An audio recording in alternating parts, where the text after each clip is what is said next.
Hello friends, എല്ലാവർക്കും പുതിയൊരു വീഡിയോയിലേക്ക് സ്വാഗതം. ഇന്നത്തെ കഥയിൽ സത്യയും പപ്പിയും മോളെയും ടീച്ചർ എഴുന്നേൽപ്പിച്ച് നിർത്തുന്നുണ്ട്. രണ്ടുപേരും ക്ലാസ്സിൽ ശ്രദ്ധിച്ചില്ലെങ്കിൽ നല്ല അടി തരുമെന്നൊക്കെ പറയുന്നു. പെട്ടെന്ന് സ്കൂളിൽ ബെല്ലടിക്കുന്നുണ്ട്. ടീച്ചർ അപ്പോൾ പറയുന്നുണ്ട് ആഹാരം കഴിച്ചിട്ട് വരാനെന്ന്. ആഹാരം കഴിക്കുന്ന സമയത്ത് സത്യമോളും പപ്പിമോളും ഒരുമിച്ചിരുന്നാണ് കഴിക്കുന്നത്. പപ്പി സത്യയോട് പറയുന്നുണ്ട്, സത്യ എന്നോട് ക്ഷമിക്കണം, എൻ്റെ അച്ഛമ്മയും അതുപോലെ എല്ലാവരും സത്യ വഴക്ക് പറഞ്ഞെന്നറിയാമെന്നൊക്കെ പറയുന്നു.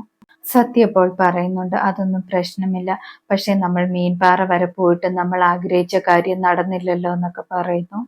പപ്പി അപ്പോൾ പറയുന്നുണ്ട്, ഇനി നമുക്കൊന്നും ചെയ്യാൻ പറ്റത്തില്ല, വിഷ്ണു അച്ഛൻ്റെ കല്യാണം നോക്കുന്നുണ്ട്, ഉറപ്പായിട്ടും ആ വിവാഹം നടക്കുകയും ചെയ്യുമെന്നൊക്കെ പറയുന്നു. സത്യ ഇപ്പോൾ പറയുന്നുണ്ട്, ഏത് പെണ്ണിനെയാണ് വിവാഹം കഴിക്കാൻ പോകുന്നതെന്ന് വെച്ചാൽ അവരുടെ ഫോട്ടോ സംഘടിപ്പിക്കാനെന്നൊക്കെ പറയുന്നു. പപ്പി അപ്പോൾ എന്തിനാണെന്നൊക്കെ ചോദിക്കുന്നുണ്ട്. സത്യ കാര്യമുണ്ടെന്നൊക്കെ പറയുന്നു. രണ്ടുപേരും സംസാരിക്കുന്നത് കണ്ടുകൊണ്ട് ടീച്ചർ അവിടെ വരുന്നു. ടീച്ചർ വന്നിട്ട് വഴക്ക് പറയുന്നുണ്ട്. രണ്ടുപേരോടും മാറിയിരിക്കാൻ പറയുന്നു. സത്യ അവിടെ നിന്നും എഴുന്നേറ്റ് വേറെ സ്ഥലത്ത് പോയിരിക്കുന്നുണ്ട്. ശേഷം കാണിക്കുന്നത് ബ്രോക്കർ ആണെങ്കിൽ സത്യാമ്മയുടെ വീട്ടിലേക്ക് വന്നിട്ട് ഓരോ ഫോട്ടോസ് കൊടുക്കുകയാണ് പെൺകുട്ടികളുടെ. സത്യാമ്മയ്ക്ക് ഒന്നും ഇഷ്ടപ്പെടുന്നില്ല. സത്യാമ്മ പറയുന്നുണ്ട്, ഇതൊന്നും സത്യാമ്മയ്ക്ക് ചേർന്ന മരുമകളല്ലെന്നൊക്കെ. അവിടെ തന്നെ വിഷ്ണുവിന്റെ അച്ഛനും വിഷ്ണുവും ഉണ്ടായിരുന്നു. വിഷ്ണു എഴുന്നേറ്റ് പോകാൻ തുടങ്ങുമ്പോൾ വിഷ്ണുവിന്റെ അച്ഛൻ തടയുന്നുണ്ട്. അവിടെ ഇരിക്കാനെന്ന് പറയുന്നു. ബ്രോക്കർ അവസാനം മധുശ്രീയുടെ ഫോട്ടോ എടുത്ത് കാണിക്കുന്നു. ഈ ഫോട്ടോ നോക്കാനെന്ന് പറയുന്നു. ഈ പെൺകുട്ടി ബിസിനസ്കാരായ കളരിക്കൽ ഗ്രൂപ്പിന്റെ ഏക മകളാണെന്നൊക്കെ പറയുന്നു. നല്ല പഠിപ്പും വിദ്യാഭ്യാസവും ഉള്ള കുട്ടിയാണ്. സിവിൽ സർവീസ് പരീക്ഷ വരെ എഴുതി പാസ്സായതാണ്. ജോലിക്കൊന്നും പോകാതെ വീട്ടിലെ കാര്യങ്ങളാണ് ഇമ്പോർട്ടന്റ് എന്നൊക്കെ പറഞ്ഞിട്ട് വീട്ടിലെ കാര്യങ്ങൾ നോക്കുകയാണെന്ന് പറയുന്നു. സത്യാമ്മ എപ്പോൾ പറയുന്നുണ്ട്, അങ്ങനെയുള്ള പെൺകുട്ടികൾ തന്നെയാണ് വേണ്ടത്, വീട്ടിലെ കാര്യങ്ങളാണ് ഇമ്പോർട്ടന്റ് എന്നൊക്കെ പറയുന്നു. സത്യാമ്മ ഫോട്ടോ വിഷ്ണുവിന്റെ അച്ഛന്റെ കയ്യിലും വിഷ്ണുവിന്റെ കയ്യിലും കാണിക്കാൻ വേണ്ടി കൊടുക്കുന്നുണ്ട്. രണ്ടുപേരും വാങ്ങുന്നില്ല. ആ സമയത്ത് രോഹിത് പപ്പിമോളെയും കൂട്ടിയിട്ട് വീട്ടിലേക്ക് വരുന്നുണ്ട്. പപ്പിമോളും ഇതെല്ലാം കാണുന്നുണ്ടായിരുന്നു. വിഷ്ണു സത്യാമ്മയോട് ദേഷ്യപ്പെടുന്നുണ്ട്. വിഷ്ണുവിന്റെ അച്ഛൻ അപ്പോൾ വിഷ്ണുവിനോട് പറയുന്നുണ്ട്, നിന്നെ കൊണ്ട് ആർക്കും നിർബന്ധിച്ച് വിവാഹമൊന്നും കഴിപ്പിക്കാൻ പറ്റത്തില്ലല്ലോ, നീ അവിടെ സമാധാനമായിട്ടിരിക്കാനെന്നൊക്കെ പറയുന്നു. സത്യാമ്മ പറയുന്നുണ്ട്, എന്തായാലും ഇവൻ ആദ്യം ഒരു പെണ്ണിനെ വിളിച്ചുകൊണ്ട് വന്നത് എന്റെ സമ്മതത്തോടെയല്ല, ഇവിടെ വന്നപ്പോഴാണ് ഞാൻ അറിഞ്ഞത് തന്നെ, അതുകൊണ്ട് ഇവൻ കണ്ടില്ലെങ്കിലും പ്രശ്നമൊന്നുമില്ല, ഇത് തന്നെ ഞാൻ ഉറപ്പിക്കാൻ പോവുകയാണെന്ന് പറയുന്നു. ബ്രോക്കറിനോട് സത്യാമ്മ പറയുന്നുണ്ട് അവരെ കൂട്ടിയിട്ട് വരാനെന്ന്. സത്യാമ്മ അതിനുശേഷം അവിടെ നിന്ന് പോകുന്നുണ്ട്. വിഷ്ണുവും ദേഷ്യത്തോടെ എഴുന്നേറ്റ് പോകുന്നു.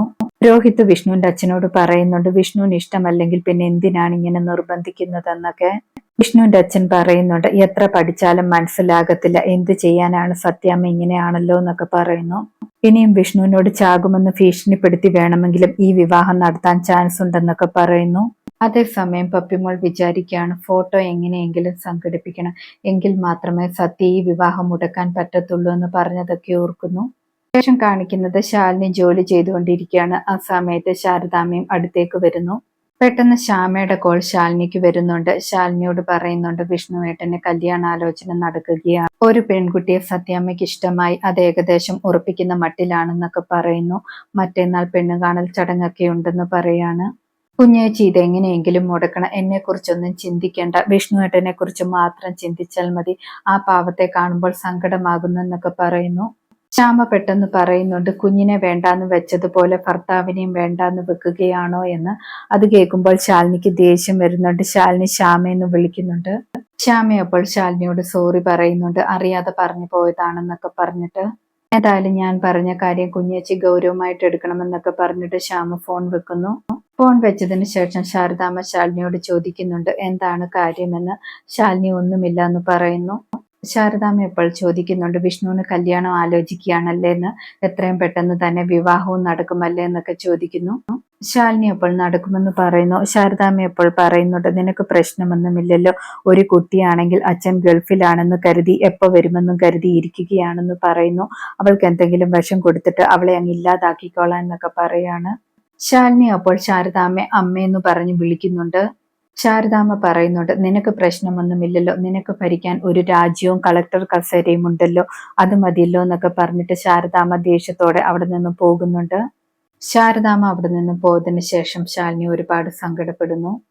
ശേഷം കാണിക്കുന്നത് സ്കൂളാണ്. സ്കൂളിൽ കുട്ടികളെ എല്ലാം ടീച്ചർ പഠിപ്പിച്ചുകൊണ്ടിരിക്കുകയാണ്. പപ്പി അപ്പോൾ വിചാരിക്കുകയാണ്, സത്യയോട് കാര്യം പറയണമല്ലോ, വിഷ്ണു അച്ഛന് കല്യാണം ആലോചിക്കുന്നത്, എങ്ങനെയാണ് പറയുക എന്നൊക്കെ ഓർക്കുന്നു. പപ്പിക്ക് പെട്ടെന്ന് ഒരു ഐഡിയ തോന്നുന്നു. പപ്പി കയ്യിലിരിക്കുന്ന ചോക്കും എടുത്തുകൊണ്ട് ടീച്ചറിനോട് പറയുന്നുണ്ട്, എനിക്ക് വാഷ്റൂമിൽ പോകണമെന്ന്. ടീച്ചർ പോയിട്ട് വരാനെന്ന് പറയുന്നു. പപ്പി വാഷ്റൂമിൽ പോയിട്ട് എഴുതി വെക്കുന്നുണ്ട്, സംസാരിക്കണമെന്നും വീട്ടിലേക്ക് വരണമെന്നും എഴുതി വെക്കുന്നു. പപ്പി ക്ലാസ് റൂമിലേക്ക് വന്നിട്ട് സത്യ ആംഗ്യം കാണിക്കുന്നുണ്ട് എഴുതി വെച്ചതായിട്ട്. പപ്പി വന്നതിന് ശേഷം സത്യ ടീച്ചറിനോട് പറയുന്നുണ്ട്, എനിക്കും വാഷ്റൂമിൽ പോകണമെന്ന്. സത്യം ടീച്ചർ വിടുകയാണ്. സത്യ വാഷ്റൂമിൽ പോയിട്ട് എഴുതി വെച്ചിരിക്കുന്നത് കാണുന്നുണ്ട്.